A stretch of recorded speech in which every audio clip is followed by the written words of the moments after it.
ازيكم عاملين ايه؟ اتمنى تكونوا بخير. ما تتخضوش ان انا قلت لكم في فيديو الانجليزي هينزل ان شاء الله، يعني هو هينزل كمان يومين باذن الله اتمنى. يعني ده فيديو سريع كده حبيت اعمله.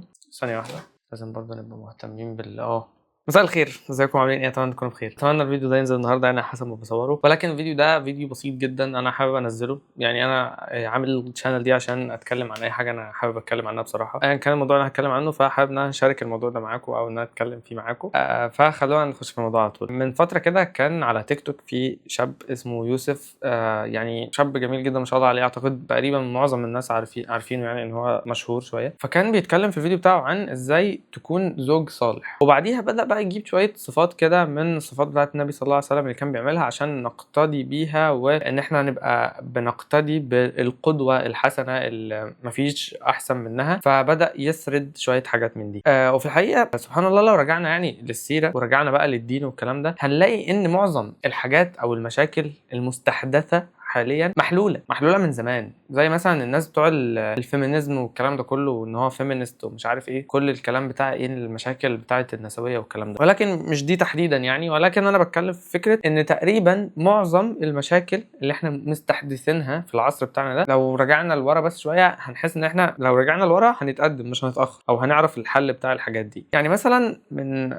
الاشياء او من احد الحاجات اللي قالها يوسف، النبي صلى الله عليه وسلم كان بيخدم نفسه، وكان بيخيط ثوبه، وكان بيحلب شاهه، وكان بيخدم في بيته. يعني الرسول صلى الله عليه وسلم كان بيعمل الحاجات بنفسه. لو الثوب بتاعه صلى الله عليه وسلم كان متقطع كان بيجيب الخيط والابره ويخيط. فلو جينا بقى شفنا الموضوع ده دلوقتي بالنسبه للشباب اللي هو انا وانت والرجاله كلها عامه، هتلاقي ان ده في معتقداته وفي السيستم بتاعه او القاموس بتاعه ان هو لا، مش شغلانتي، مش انا اللي هعمل كده. اعمل يعني ايه انضف انا البيت يعني، او انا اغسل مواعين ازاي، او يعني ايه انا اخدم نفسي؟ طب ما المفروض هي اللي بتعمل الاكل، او هي اللي بتطبخ، او هي اللي كذا. فما كانش كل حاجه على المراه او على زوجات النبي صلى الله عليه وسلم. ولكن خلينا في حته برضو فكره ان انا بخدم في البيت او ان انا بعمل حاجه بنفسي. ففكره ان انا اصلا متبني الوجهه دي مش شغلانتي. انت جبتها منين؟ من العصر الحديث بتاعنا اللي هو اللي احنا فيه حاليا. طب ما هو اصلا احنا مش نافعين في العصر الحديث ده، محدش نافع ولا يقول لك انتوا جيل مش عارف ايه وجيل مش عارف ايه. ولكن فعلا لو جينا رجعنا قبل كده تلاقي ان ده الصح. النبي صلى الله عليه وسلم كان يعمل، وكان في الدعوه، وكان غير كده بيخدم في بيته وبيخدم زوجاته صلى الله عليه وسلم.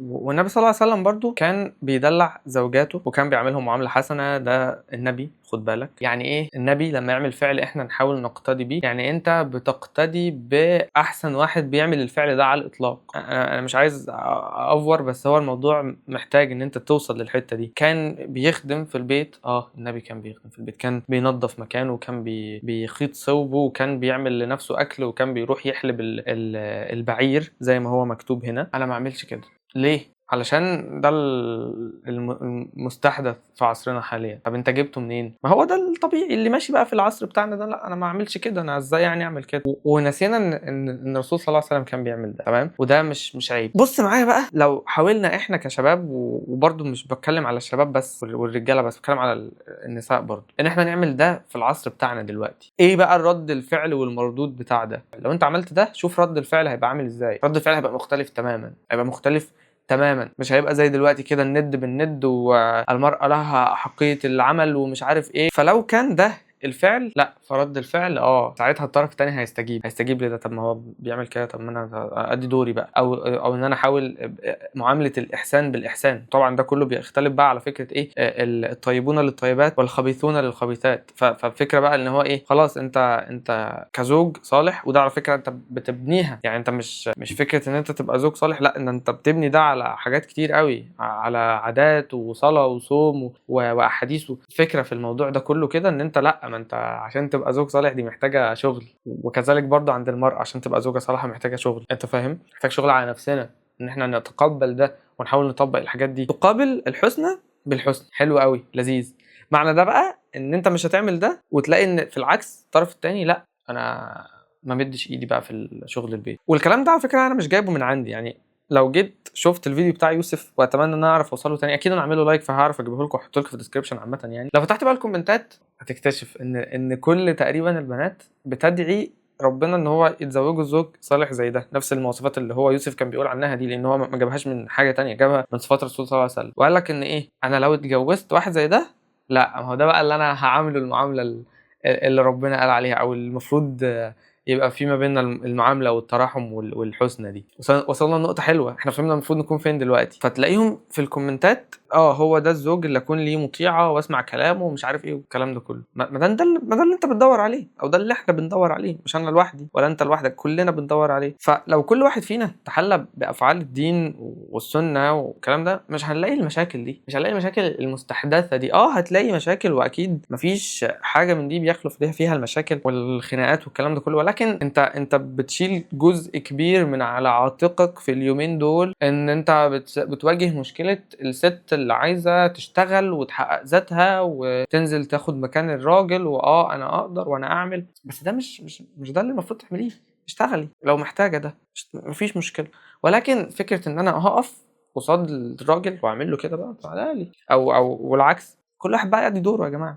فدي الفكره في الموضوع ده هنا كده. دي جت في بالي لما شفت الفيديو. انا شفت الفيديو من فتره، وبصراحه اتشغلت جدا ان انا اعمل الفيديو ده. وفي برضو كان في بيت شعر كنا خدناه زمان على فكره في الدراسه، واحده بتوصي بنتها لما تيجي تتجوز، فكانت بتقول لها كوني له امه يكن لك عبدا. فشوف الوصيه، هي فعلا لو كانت كده اللي هتقابله هيكون كده، لان مفيش يعني مش منطقي جدا والتعامل السوي ان بني ادم يشوف شخص بيعامله كويس وبيتقي ربنا فيه وما يعاملوش بنفس المعامله، الا لو كان شخص بقى مش سوي نفسيا، او مش ده اللي اصلا هيبقى فيه توافق لما قبل كده تيجي تقعد مع الشخص ده وتشوفه. لان انت اكيد فكره الزواج دي مش بتمشي بالطريقه دي، لازم تكون في جلسه شرعيه مثلا وفي خطوبه ومش عارف ايه والكلام ده كله. فانت اكيد بقى هتعرف الشخص ده مناسب ليك ولا لا، وانت تعرف الشخص ده مناسب ليك ولا لا.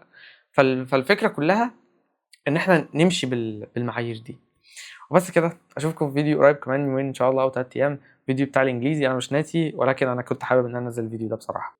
في حاجه يا جماعه نسيت اقولها لكم، وهي ان الوالد ربنا يديله الصحه تحداني وقال لي لو الفيديو ده جاب 200,000 هجوزك. فاتمنى الفيديو ده يجيب 200,000 لايك وبس كده.